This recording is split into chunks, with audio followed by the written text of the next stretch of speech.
poetic devices, or literary devices, or figures of speech. The first type is comparison devices. These are used to compare something with another. The first one is simile. It uses the words like or as to make the comparison. For example, I looked at her, pale as a late winter's moon. The second one is metaphor. It directly equates the two things. Like or as is not used. For example, bright topaz denizens. Here, the denizens, the tigers, are compared to topaz, a yellow gemstone. The next type is sound devices. These devices focus on the sounds of words to make an effect on the poetry. First, alliteration. You know, it is the repetition of the initial sound in a group of words. For example, a flowery band to bind us. Here, the B sound is repeated. Next is assonance. It is the repetition of vowel sounds.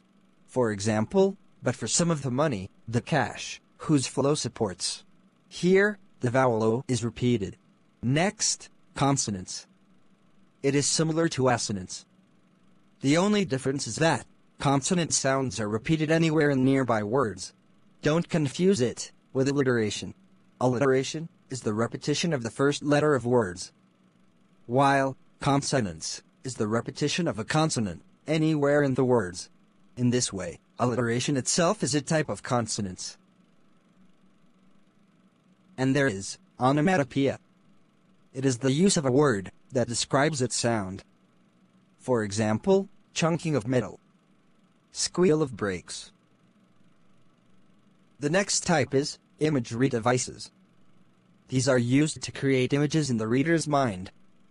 One is imagery, and the other is symbolism. When the poet describes about something so that it creates an image in the reader's mind, then it is imagery.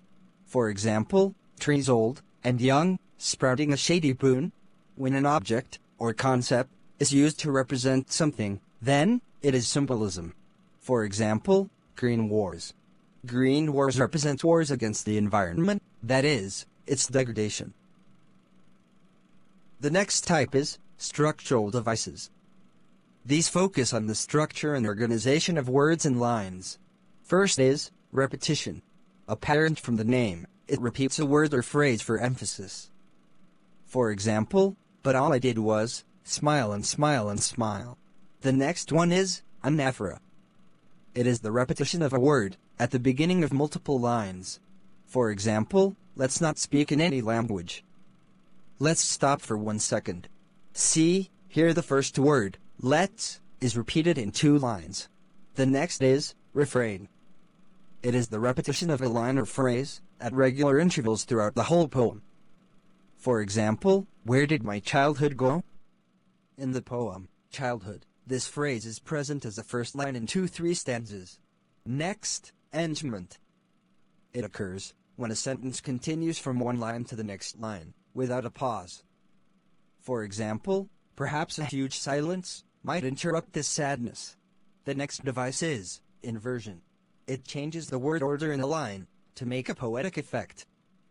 For example, on every morrow are we breathing. Grammatically, it should be, we are breathing. But what is written is, are we breathing? The next type is creative devices. These devices are used to create imaginative language. The first is personification. It shows human characteristics to anything other than humans. For example, the wedding band sits upon Aunt Jennifer's hand. Here, the band sits.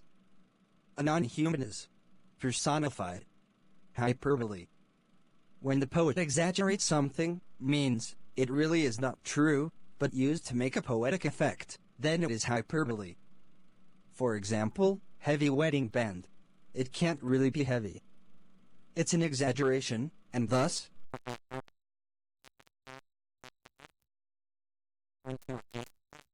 have opposite meanings.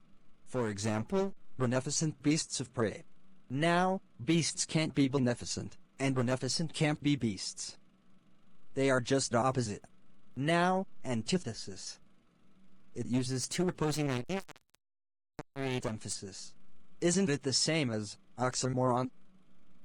No, there's an oxymoron combining two words. For the example, beneficent beasts, the final meaning was the rich people who pretended to benefit the poor, but actually exploited them.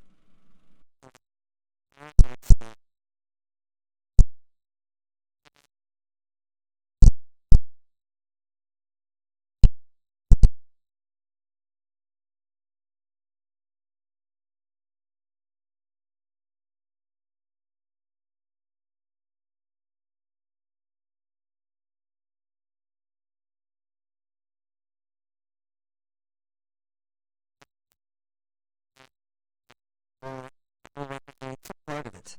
For example, terrified. Here, her hands are shown as terrified.